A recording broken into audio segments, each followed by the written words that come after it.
नमस्कार दोस्तों, स्वागत है आपका उत्तराखंड भूमि क्लासेस में। अभी तक हम मेटल्स और नॉन मेटल्स वाले चैप्टर के 2 पार्ट पढ़ चुके हैं, जिसमें हमने मेटल्स की कुछ फिज़िकल प्रॉपर्टीज़ और नॉन मेटल्स की फ़िज़िकल प्रॉपर्टीज़ पढ़ चुके हैं। इसके साथ ही साथ हम मेटल्स की केमिकल प्रॉपर्टीज़ भी पढ़ चुके हैं और हमने आयोनिक कंपाउंड्स के बारे में भी पढ़ लिया था। आज का हमारा पहला टॉपिक है अकरेंस ऑफ मेटल, धातु की उपस्थिति। सबसे पहले हम इसमें मिनरल्स और ओर्स के बारे में पढ़ेंगे। The earth crust is the major source of metal. जो अर्थ की जो क्रस्ट वाली लेयर है, ये मेटल्स की मेजर सोर्स है। यहीं से सबसे ज़्यादा मेटल पाए जाते हैं, क्रस्ट वाली लेयर से। Sea water also contains some soluble salts such as sodium chloride, magnesium chloride etc। जो सी वाटर है, जो समुद्र का पानी है, उसमें भी कुछ सॉल्युबल सॉल्ट पाए जाते हैं। कुछ ऐसे सॉल्ट पाए जाते हैं जो घुले हुए होते हैं, जैसे कि सोडियम क्लोराइड है या मैग्नीशियम क्लोराइड है। ये सब सी वाटर में पाए जाते हैं। द एलिमेंट्स और compounds which occur naturally in the earth crust are known as minerals. तो मिनरल उनको कहा जाता है, उन एलिमेंट्स और कंपाउंड्स को कहा जाता है जो प्राकृतिक रूप से अर्थ की क्रस्ट वाली लेयर पे पाए जाते हैं। अर्थ की जो लेयर्स होती हैं, क्रस्ट, मेंटल और कोर, उसमें से जो कोर होती है वो सबसे अंदर वाली लेयर होती है, जो अर्थ का जो सेंटर पार्ट है। उसके बाहर वाली लेयर को मेंटल कहते हैं, और जो अर्थ की सबसे बाहर वाली लेयर है उसको कहते हैं क्रस्ट। तो जो अर्थ की सबसे बाहरी परत होती है, जो क्रस्ट होता है, वहाँ पर जो भी एलिमेंट और कंपाउंड प्राकृतिक रूप से पाए जाएंगे उनको मिनरल्स कहा जाता है। At some places minerals contain a very high percentage of particular metal. कुछ जगहों पर जो मिनरल्स होते हैं वहाँ पर बहुत ज़्यादा मात्रा पाई जाती है किसी पर्टिकुलर मेटल की, and the metal can be profitably extracted from it. और वहाँ से जो मेटल है हम उसको एक्सट्रैक्ट कर सकते हैं, वहाँ से हम मेटल को निकाल सकते हैं। These minerals are called ores. और ऐसे मिनरल्स जहाँ से हमें मेटल प्राप्त हो सकते हैं, जहाँ पर किसी मेटल की मात्रा काफ़ी हाई होती है, इस तरह के मिनरल्स को हम ओर्स कहते हैं। हिंदी में कहते हैं खनिज एवं अयस्क। मिनरल्स को कहते हैं खनिज और ओर्स को कहते हैं अयस्क। पृथ्वी की पपड़ी धातुओं का प्रमुख स्रोत है। जो क्रस्ट लेयर है वहाँ पर सबसे ज़्यादा धातु पाए जाते हैं, पृथ्वी की क्रस्ट लेयर पर। समुद्री जल में कुछ घुलनशील लवण भी होते हैं, सॉल्ट भी होते हैं, जैसे कि सोडियम क्लोराइड और मैग्नीशियम क्लोराइड। तो वहाँ से हमें इस तरह के जो सॉल्ट्स मिलते हैं, उनसे हम फिर जो सोडियम है और मैग्नीशियम है उनको अलग कर सकते हैं। तो वहाँ से भी हमें मेटल्स प्राप्त हो सकते हैं। पृथ्वी की पपड़ी लेयर में प्राकृतिक रूप से पाए जाने वाले तत्वों या यौगिकों को खनिज कहा जाता है। तो क्रस्ट लेयर पर जो भी मिनरल्स, जो भी एलिमेंट्स और कंपाउंड्स, तत्व और यौगिक प्राकृतिक रूप से पाए जाएंगे उनको हम खनिज कहेंगे। कुछ स्थानों पर ये जो खनिज है, खनिजों में किसी विशेष धातु का प्रतिशत बहुत अधिक होता है और उससे धातु को लाभकारी रूप से निकाला जा सकता है। इन खनिजों को अयस्क कहते हैं। तो अयस्क खनिज ही होते हैं, लेकिन ये वो खनिज है जहाँ पर किसी विशेष धातु की मात्रा बहुत अधिक होगी।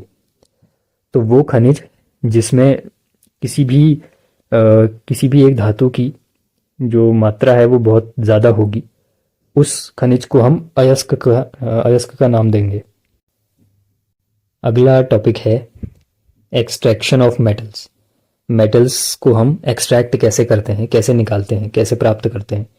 सम metals are found in earth's crust in the free state. Some are found in the form of their compounds. तो जो अर्थ की क्रस्ट वाली लेयर है वहाँ पर कुछ मेटल तो फ्री स्टेट में पाए जाते हैं, और कुछ मेटल ऐसे होते हैं जो अपने कंपाउंड्स के रूप में पाए जाते हैं, जो किसी और और से रिएक्ट करके कंपाउंड बनाएंगे, और कुछ ऐसे मेटल्स होंगे जो फ्री स्टेट में पाए जाएंगे, जो अपनी एलिमेंट्री फॉर्म में ही पाए जाएंगे। The metals at the bottom of the activity series are least reactive. जो एक्टिविटी सीरीज है, जो पहले हमने पिछली वीडियो में भी पढ़ी थी रिएक्टिविटी सीरीज, यहाँ पर जो सबसे नीचे है, जो सिल्वर और गोल्ड है, ये सबसे कम रिएक्टिव होते हैं। They are often found in free state, और इसी के कारण ये ज़्यादातर फ्री स्टेट में पाए जाते हैं। क्योंकि ये सबसे कम रिएक्टिव हैं, तो ये किसी से रिएक्शन बहुत ज़्यादा करते ही नहीं हैं। तो जब ये किसी से रिएक्शन करेंगे ही नहीं, तो ये कंपाउंड बनाएंगे ही नहीं। इसीलिए ज़्यादातर ये फ्री स्टेट में ही पाए जाते हैं, और बहुत कम ही ऐसा होता है कि ये कंपाउंड रूप में पाए जाएं। For example, gold, silver, platinum and copper are found in free state. ये जो मेटल्स हैं, क्योंकि ये सबसे कम रिएक्टिव हैं, इसलिए ये रिएक्ट करते नहीं हैं बहुत ज़्यादा, और इसी वजह से ये फ्री स्टेट में पाए जाते हैं।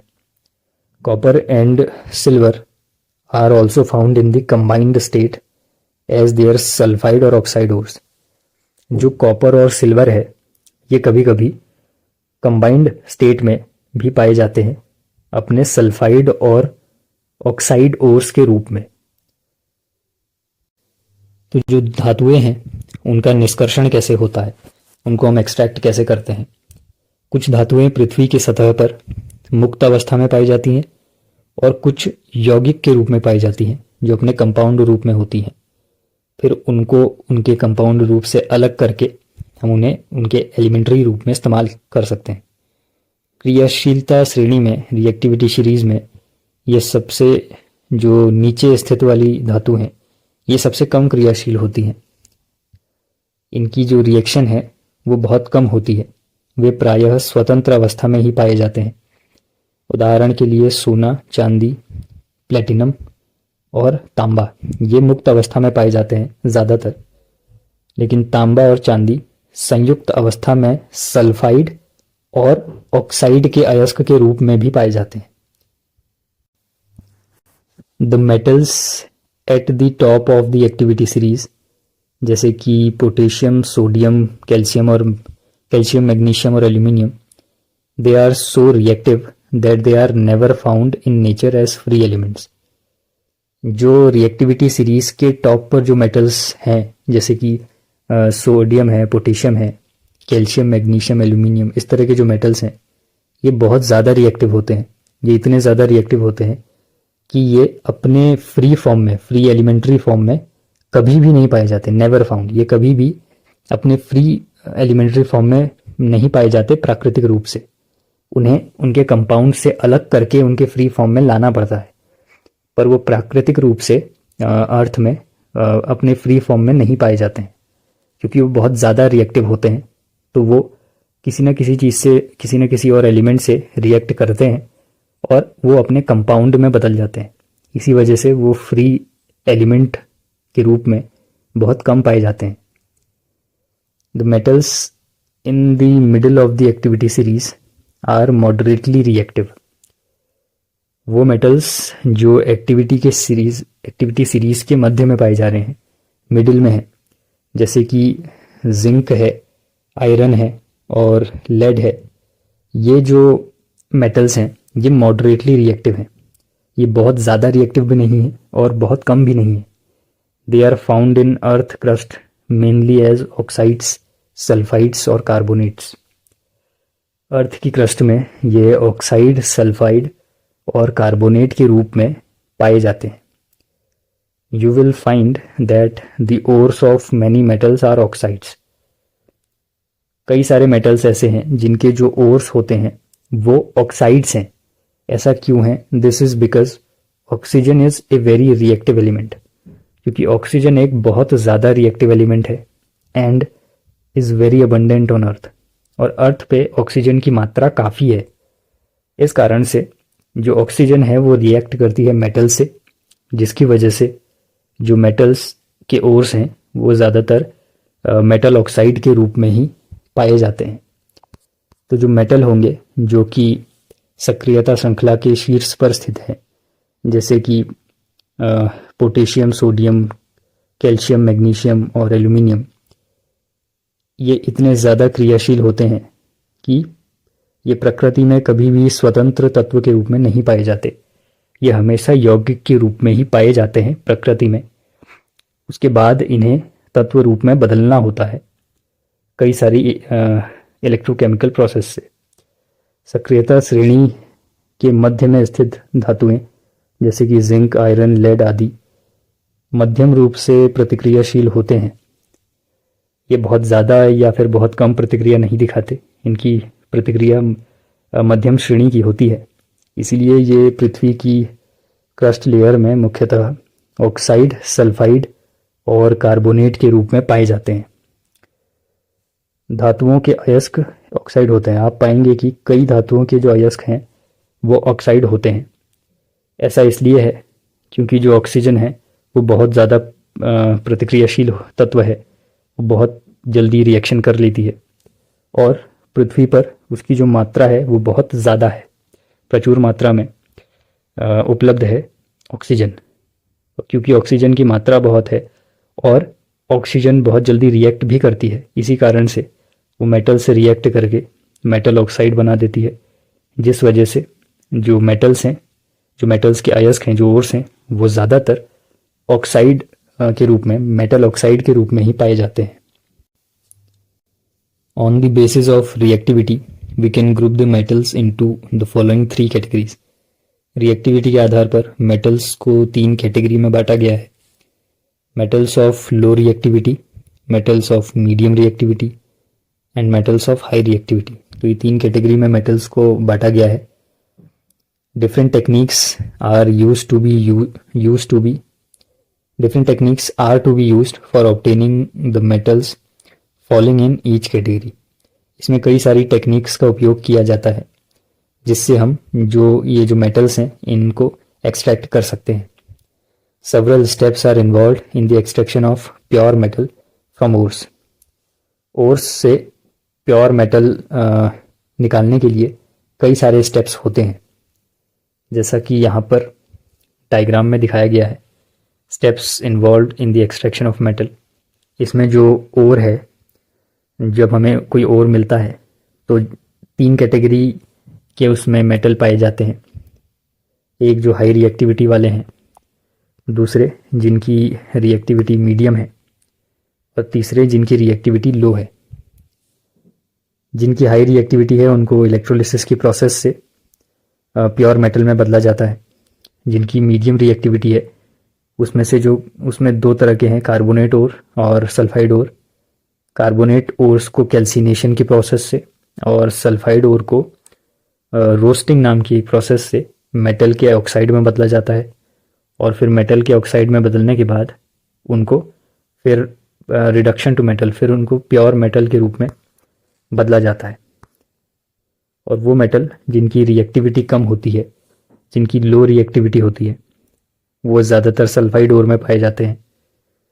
उनको भी रोस्टिंग की जो मेथड है उसके माध्यम से मेटल में बदला जाता है और फिर उनकी रिफाइनिंग की जाती है। ये एक डायग्राम दिया गया है जहाँ पर समझाया गया है कि किस तरीके से हम मेटल्स को जो ओर्स के रूप में जो मेटल्स हैं, जो अपने कंपाउंड्स के रूप में हैं, उनको कैसे हम मेटल के प्योर फॉर्म में बदलते हैं। इन सभी के बारे में हम डिटेल में पढ़ेंगे। अगला टॉपिक है एनरिचमेंट ऑफ ओर्स। ओर्स का एनरिचमेंट कैसे करा जाता है।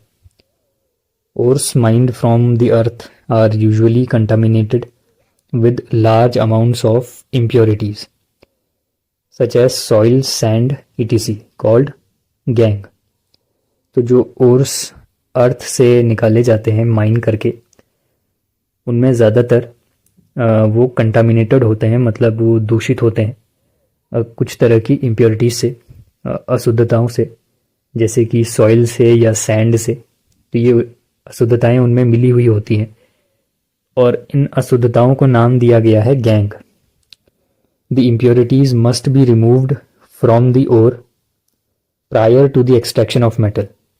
ये जो इम्प्योरिटीज हैं इनको ओर से निकाल लेना चाहिए पहले ही, एक्सट्रैक्शन ऑफ मेटल से। जो ओर्स है उसमें से मेटल निकालने से पहले इम्प्योरिटीज को निकाला जाना ज़रूरी है।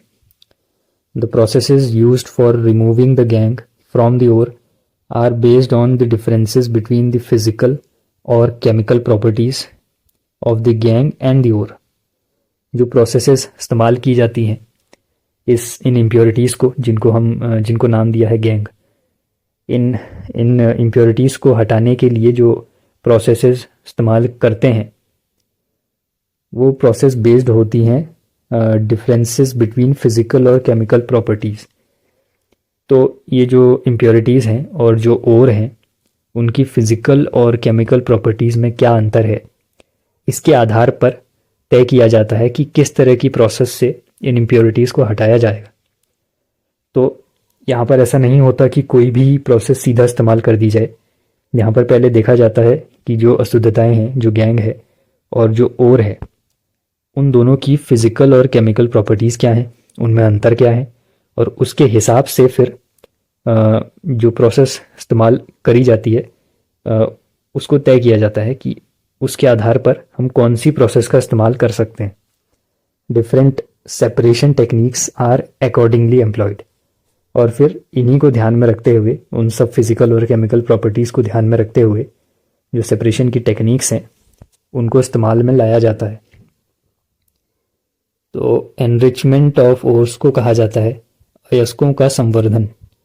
पृथ्वी से निकाले गए अयस्क आमतौर पर बड़ी मात्रा में अशुद्धियों जैसे मिट्टी, रेत आदि से दूषित होते हैं, जिन्हें गैंग कहा जाता है। इन्हीं अशुद्धियों को पहले दूर किया जाता है। धातु के निष्कर्षण से पहले अयस्क से अशुद्धियां हटा दी जानी चाहिए। तो धातु को निकालने से पहले, धातु के निष्कर्षण से पहले ही अशुद्धियां हटा दी जाती हैं। उसके बाद धातु को निकाला जाता है ओर्स से। अयस्क से गैंग को हटाने के लिए उपयोग की जाने वाली प्रक्रियाएं गैंग और अयस्क के भौतिक तथा रासायनिक गुणों के बीच अंतर पर आधारित होती हैं। तो जिन भी प्रोसेस से, जिन भी प्रक्रियाओं से ये जो अशुद्धताएं हैं इनको हटाया जाएगा, वो प्रक्रियाएं गैंग और अयस्क की भौतिक और रासायनिक गुणों के आधार पर तय की जाएंगी।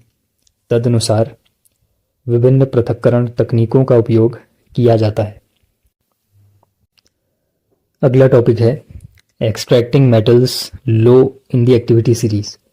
एक्टिविटी सीरीज में जो सबसे नीचे जो मेटल्स पाए जाते हैं, जो बहुत ज़्यादा रिएक्टिव नहीं होते, उनका एक्सट्रैक्शन कैसे किया जाता है। Metals low in the activity series are very unreactive. ये जो मेटल्स हैं जो एक्टिविटी सीरीज में सबसे नीचे पाए जाते हैं, ये बहुत ज़्यादा रिएक्टिव नहीं होते हैं। The oxides of these metals can be reduce to metals by heating alone. इन्हें केवल हीटिंग के माध्यम से ही हम मेटल्स में बदल सकते हैं। इनके जो ऑक्साइड्स पाए जाते हैं उनको केवल हीटिंग के माध्यम से ही मेटल्स में बदला जा सकता है। For example cinnabar which is an ore of mercury. ये जो सिनेबार है ये एक ओर है मरकरी का। When it is heated in air it is first converted into mercuric oxide. जब एयर की प्रेजेंस में इसको हीट किया जाता है तो पहले ये मर्क्यूरिक ऑक्साइड में बदल जाता है। Then mercuric oxide is reduce to mercury on further heating. और फिर जब दोबारा से हीट किया जाएगा तो जो मर्क्यूरिक ऑक्साइड है फिर वो मरकरी में बदल जाएगा। तो ये जो मेटल है मरकरी है, क्योंकि ये बहुत ज़्यादा रिएक्टिव नहीं है तो यहाँ पर हमको कोई बहुत इलेक्ट्रोकेमिकल प्रोसेस से इसको नहीं गुजारना पड़ता। यहाँ केवल सिंपल हीटिंग के माध्यम से ही हम इसको मेटल में बदल सकते हैं। तो यहाँ पर क्या है, जो ओर है, जो मरकरी का ओर है सिनेबार, उसको जब हमने एयर की प्रेजेंस में यानी ऑक्सीजन की प्रेजेंस में जब हीट किया तो वो मर्क्यूरिक ऑक्साइड में बदल गया।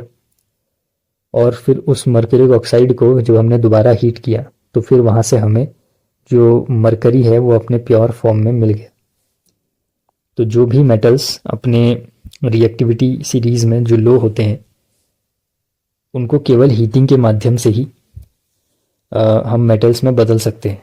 जो भी क्रियाशीलता श्रेणी में निम्न धातुएं हैं जो नीचे पाई जाएंगी वो बहुत अक्रियाशील होती हैं, वो बहुत ज़्यादा रिएक्शन नहीं करती। इसी कारण से इन धातुओं के जो ऑक्साइड होते हैं उनको केवल गर्म करके ही हम धातुओं में बदल सकते हैं। उदाहरण हमने पढ़ा था मरकरी का, जहाँ पर मरकरी का जो ओर है सिनेबार, उसको जब हम हीट करते हैं एयर की प्रेजेंस में तो वो मरकरी का ऑक्साइड में बदलता है। उसके बाद जब मरकरी का ऑक्साइड को हीट किया जाता है तो फिर वो मरकरी मेटल में बदल जाता है। और मरकरी मेटल के बारे में हमने पढ़ा था कि ये रूम टेम्परेचर में लिक्विड स्टेट में पाया जाता है, इसीलिए जब हम इसको हीट करते हैं तो ये लिक्विड स्टेट में ही मिलता है। Similarly copper which is found as Cu2s in nature can be obtained from its ore by just heating in air। यही सेम केस कॉपर के साथ भी है, जो कि कॉपर सल्फाइड के रूप में पाया जाता है नेचर में।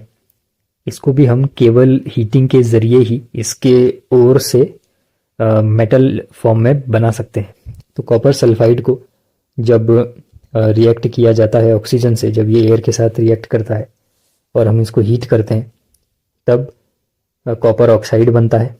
और फिर इस कॉपर ऑक्साइड को जब कॉपर सल्फाइड के साथ रिएक्शन होती है और जब वहाँ पर फर्दर हम उसको और हीट करते हैं तो फिर कॉपर मेटल हमको मिल जाता है उसके प्योर फॉर्म में। अगला टॉपिक है extracting metals in the middle of the activity series. जो एक्टिविटी सीरीज के मिडिल में पाए जाते हैं उन मेटल्स को एक्सट्रैक्ट करने का क्या प्रोसेस होता है।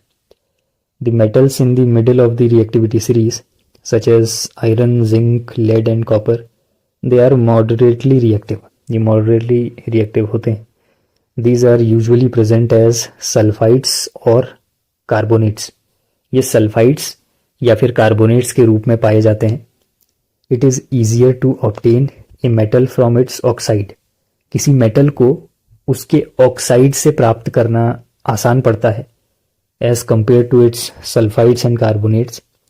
कार्बोनेट और सल्फाइड के रूप में जब मेटल पाया जाता है तो उसको प्राप्त करना थोड़ा मुश्किल है, लेकिन अगर वही मेटल अपने ऑक्साइड के रूप में हो तो हम उसको आसानी से एक्सट्रैक्ट कर सकते हैं। Therefore prior to reduction the metal sulphides and carbonates must be converted into metal oxides.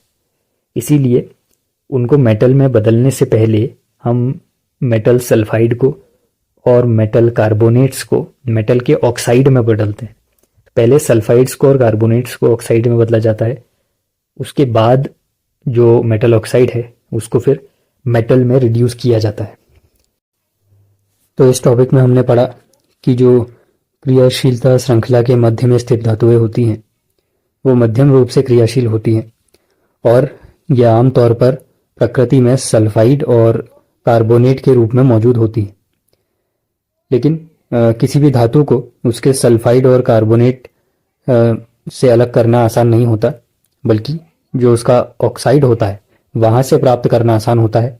इसीलिए अपचयन से पहले इन धातु सल्फाइड और धातु कार्बोनेट को हम पहले धातु ऑक्साइड में बदलते हैं और उसके बाद धातु ऑक्साइड से हम फिर धातु को अलग करते हैं। तो जो भी मीडियम रिएक्टिविटी वाले मेटल्स हैं ये मेटल सल्फाइड और मेटल कार्बोनेट्स के रूप में पाए जाते हैं। इसीलिए पहले इनको मेटल ऑक्साइड में बदला जाता है और फिर वहाँ से मेटल ऑक्साइड से मेटल को अलग किया जाता है। The sulphide ores are converted into oxides by heating strongly in the presence of excess air. This process is known as roasting. तो जो सल्फाइड ओर होते हैं उनको हम ऑक्साइड में कैसे बदलते हैं? By heating strongly. उनको बहुत ज़्यादा हीट किया जाता है in the presence of excess air. बहुत ज़्यादा एयर की मात्रा में उनको हीट किया जाता है सल्फाइड ओर्स को, जिससे कि वो ऑक्साइड्स में बदलते हैं और इस प्रोसेस को कहा जाता है रोस्टिंग। रोस्टिंग वो प्रोसेस है जहाँ पर सल्फाइड ओर को ऑक्साइड्स में बदला जाता है हीटिंग के द्वारा in the presence of excess air. The carbonate ores are changed into oxides by heating strongly in limited air. This process is known as calcination. तो जो सल्फाइड ओर थे उसमें तो हम एक्सेस एयर में उनको हीट करते थे, लेकिन जो कार्बोनेट ओर है यहाँ पर जो एयर है वो बहुत ज़्यादा मात्रा में नहीं होगी, यहाँ पर एयर की क्वांटिटी को हम बहुत लिमिटेड रखेंगे और उस लिमिटेड एयर में फिर हम इनको हीट करेंगे, जिससे कि जो कार्बोनेट ओर हैं वो ऑक्साइड्स में बदल जाएंगे, और इस पूरी प्रोसेस को हम कहेंगे calcination. The chemical reaction that takes place during roasting and calcination of zinc ores.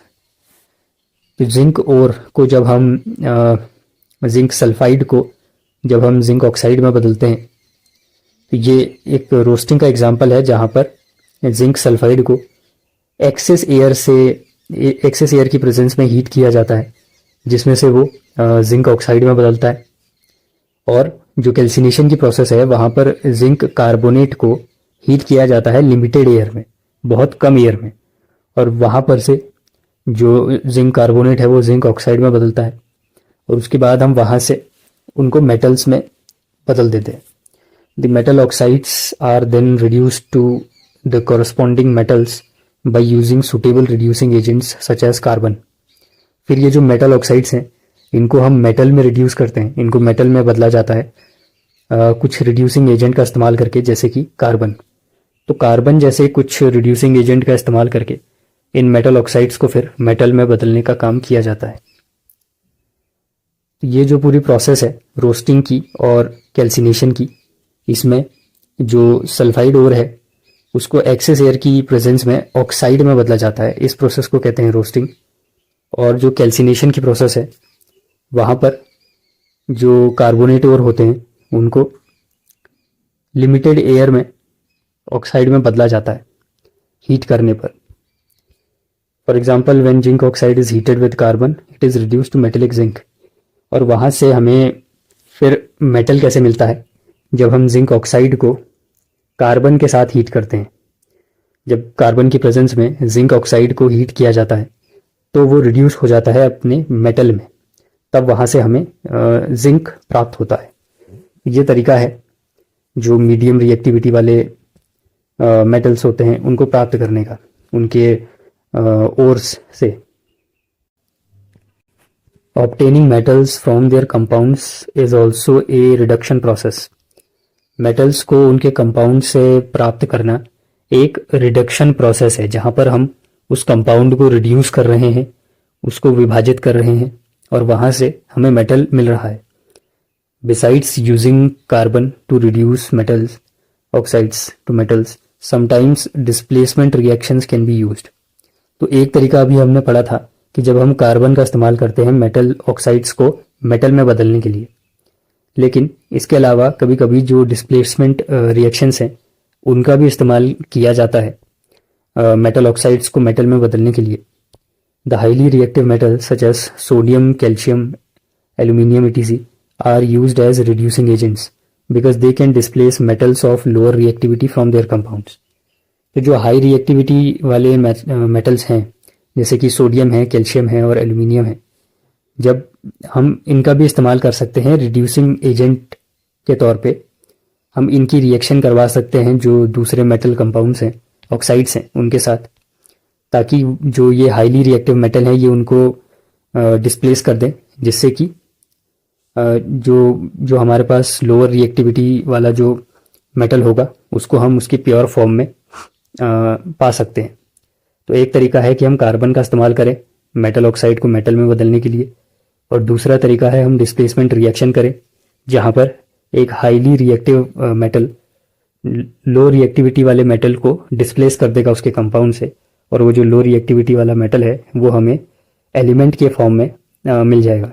For example when manganese dioxide is heated with aluminium powder the following reaction takes place. जब मैंगनीज डाइऑक्साइड को हम aluminium powder के साथ react करवाते हैं तो वहाँ पर एल्यूमिनियम क्योंकि एक हाई रिएक्टिविटी वाला मेटल है तो ये मैंगनीज को डिस्प्लेस करता है और यहाँ पर एल्यूमिनियम ऑक्साइड बन जाता है, और जो मैंगनीज है वो हमें मेटल के रूप में प्योर एलिमेंट के रूप में यहाँ पर मिल जाता है। तो इसमें हमने पढ़ा कि धातुओं को उनके यौगिकों से प्राप्त करना भी एक अपचयन प्रक्रिया है, रिडक्शन प्रोसेस है। इसीलिए कभी कभी तो हम कार्बन का उपयोग करते हैं उनको रिड्यूस करने के लिए, धातु ऑक्साइड को धातु में बदलने के लिए, लेकिन उसके अलावा कभी कभी जो डिस्प्लेसमेंट रिएक्शन होती है, विस्थापन अभिक्रिया होती है, उसका भी उपयोग किया जाता है धातुओं को पाने के लिए उनके ऑक्साइड से। यहाँ पर जो ज़्यादा रिएक्टिविटी वाले मेटल होते हैं, जो अधिक क्रियाशील होते हैं, उनको कम क्रियाशील धातुओं के कंपाउंड से रिएक्ट करवाया जाता है, जहाँ से जो हाई रिएक्टिविटी वाले मेटल हैं वो लो रिएक्टिविटी वालों को, कम क्रियाशील धातुओं को उनके यौगिकों से विस्थापित कर देते हैं। और यहाँ से हमें जो धातु है वो उसके प्योर फॉर्म में मिलता है, जिसकी एक हमने रिएक्शन देखी थी, जहाँ पर मैग्नीशियम डाइऑक्साइड को एल्यूमिनियम पाउडर से रिएक्ट करवाया था, जहाँ पर जो एल्यूमिनियम है उसने मैग्नीज को डिस्प्लेस करके एल्यूमिनियम ऑक्साइड बनाया, और जो मैग्नीज है वो हमें उसके मेटल फॉर्म में प्राप्त हुआ। These displacement reactions are highly exothermic. ये जो डिस्प्लेसमेंट रिएक्शन हम करते हैं मेटल्स को अलग करने के लिए, ये बहुत ज़्यादा एक्सोथर्मिक होती है, मतलब यहाँ पर बहुत ज़्यादा हीट निकलती है। The amount of heat evolved is so large that the metals are produced in the molten state. यहाँ पर जो हीट निकलती है वो इतनी ज़्यादा है कि जो मेटल्स हैं वो मोल्टन स्टेट में हमें मिलते हैं। In fact the reaction of iron oxide with aluminium is used to join railway tracks और क्रैक्ड मशीन पार्ट्स। जो आयरन ऑक्साइड की रिएक्शन है एल्यूमिनियम के साथ, वहाँ से उसको इस्तेमाल किया जाता है रेलवे ट्रैक्स को जॉइन करने के लिए, और जो मशीनों के टूटे हुए पार्ट्स होते हैं उनको जोड़ने के लिए भी, क्योंकि वहाँ पर इतनी ज़्यादा हीट निकल रही होती है। इस रिएक्शन को हम कहते हैं थर्मेट रिएक्शन। यहाँ पर जो आयरन ऑक्साइड है वो एल्यूमिनियम पाउडर से रिएक्ट कर रहा है, जो कि एक रिड्यूसिंग एजेंट है। तो यहाँ से हमें आयरन मेटल मिलता है जो कि मोल्टन स्टेट में पाया जाता है, और जो एल्यूमिनियम है वो आयरन मेटल को डिस्प्लेस करके एल्यूमिनियम ऑक्साइड बनाता है। और ये जो रिएक्शन है ये हाईली एक्सोथर्मिक है, तो यहाँ पर बहुत ज़्यादा हीट निकलती है। ये जो डिस्प्लेसमेंट रिएक्शंस होती हैं, विस्थापन अभिक्रियाएँ होती हैं, ये बहुत ज़्यादा ऊष्माक्षेपी होती है, एक्सोथर्मिक है। यहाँ बहुत ज़्यादा ऊष्मा निकल रही होती है। ऊष्मा की मात्रा इतनी अधिक होती है कि जो धातुएं हैं वो पिघली हुई अवस्था में ही हमें प्राप्त हो पाती हैं, जिसका एक उदाहरण हमने देखा था, जहाँ पर आयरन ऑक्साइड को एल्यूमिनियम पाउडर से रिएक्ट करवाया, तो वहाँ पर जो आयरन हमें प्राप्त हुआ वो पिघली हुई अवस्था में हुआ था। हमारा अगला टॉपिक है extracting metals towards the top of the activity series. Activity series के टॉप में जो मेटल पाए जाते हैं, जो ज़्यादा रिएक्टिव हैं, उनका एक्सट्रैक्शन कैसे किया जाता है। The metals are high up in the reactivity series are very reactive. बहुत ज़्यादा ये रिएक्टिव होते हैं। They can not be obtained from their compounds by heating with carbon. इनको कार्बन के साथ हीट करने से ये अपने कंपाउंड से अलग नहीं होंगे। For example, carbon can not reduce the oxides of sodium, magnesium, calcium, aluminium et cetera to their respective metals. जो कार्बन है वो सोडियम, मैग्नीशियम, कैल्शियम या एल्यूमिनियम जैसे मेटल्स के जो ऑक्साइड हैं, इनके ऑक्साइड को रिड्यूस नहीं कर सकता है मेटल्स में। This is because these metals have more affinity for oxygen than carbon. क्योंकि ये जो मेटल हैं ये ऑक्सीजन के प्रति इनका आकर्षण ज़्यादा होता है, ये ऑक्सीजन से ज़्यादा रिएक्ट करते हैं कार्बन की तुलना में, तो कार्बन इन्हें इनके ऑक्साइड से अलग नहीं कर पाता। These metals are obtained by electrolytic reduction. In metals को इलेक्ट्रोलिटिक रिडक्शन की प्रोसेस के ज़रिए फिर अलग करना होता है, क्योंकि सिंपली इनको हीट करने से हम अलग नहीं कर सकते। तो गतिविधि श्रृंखला के शीर्ष पर जो धातु होंगे उनका निष्कर्षण सीधा सीधा हीट करने से, गर्म करने से नहीं हो सकता, क्योंकि ये बहुत ज़्यादा क्रियाशील होते हैं। इसीलिए सीधे कार्बन के साथ अगर हम इन्हें हीट कर दें तो इनसे ये मेटल हमें नहीं मिलेंगे। ऐसा इसलिए है क्योंकि इन धातुओं में कार्बन की तुलना में ऑक्सीजन के प्रति अधिक आकर्षण होता है। यहाँ पर ये ऑक्सीजन के साथ ज़्यादा रिएक्ट करेंगे, इसीलिए जो कार्बन है वो इनको ऑक्साइड से अलग नहीं कर पाता है। ये धातुएं विद्युत अपघटनीय अपचयन द्वारा प्राप्त की जाती हैं। इस कारण से इलेक्ट्रोलिटिक रिडक्शन की प्रोसेस का इस्तेमाल किया जाता है हाईली रिएक्टिव मेटल को उसके ऑक्साइड से अलग करने के लिए। तो यहाँ पर हमको कुछ एग्जाम्पल दिए हुए हैं, जैसे सोडियम है, मैग्नीशियम है और कैल्शियम है। They are obtained by the electrolysis of their molten chlorides. ये जब अपने मॉल्टन क्लोराइड्स के फॉर्म में होते हैं तो इनको हम इलेक्ट्रोलिसिस की प्रोसेस से प्राप्त करते हैं। The metals are deposited at the cathode, whereas जो क्लोरीन है that is liberated at the anode. और इस तरीके से जब कैथोड पे और एनोड पे इनकी रिएक्शन करवाई जाती है तो वहाँ से हमें जो सोडियम है और जो दूसरे जो मेटल्स हैं वो मिलते हैं। जिस भी मेटल की रिएक्शन करवाई जाएगी वो मेटल वहाँ पर हमें मिलेगा। Similarly aluminium is obtained by the electrolytic reduction of aluminium oxide. जब एल्यूमिनियम ऑक्साइड को हम इलेक्ट्रोलिटिक रिडक्शन की प्रोसेस से गुजारते हैं तो वहाँ से हमें एल्यूमिनियम प्राप्त होता है। तो आज हमने मेटल्स की कुछ केमिकल प्रॉपर्टीज़ पढ़ी और साथ ही हमने ये भी जाना कि मेटल्स को हम कैसे एक्सट्रैक्ट कर सकते हैं उनके ओर्स से। इसके बाद अगली वीडियो में हम पढ़ेंगे कि हम किस तरीके से मेटल्स को रिफ़ाइन करते हैं। जो हमें मेटल मिल गया है यहाँ से इन प्रोसेस के ज़रिए, उसके बाद उस मेटल को और ज़्यादा रिफ़ाइन कैसे किया जाता है जिससे वो अपने प्योर फॉर्म में आ सके, ये हम इसकी अगली वीडियो में पढ़ेंगे।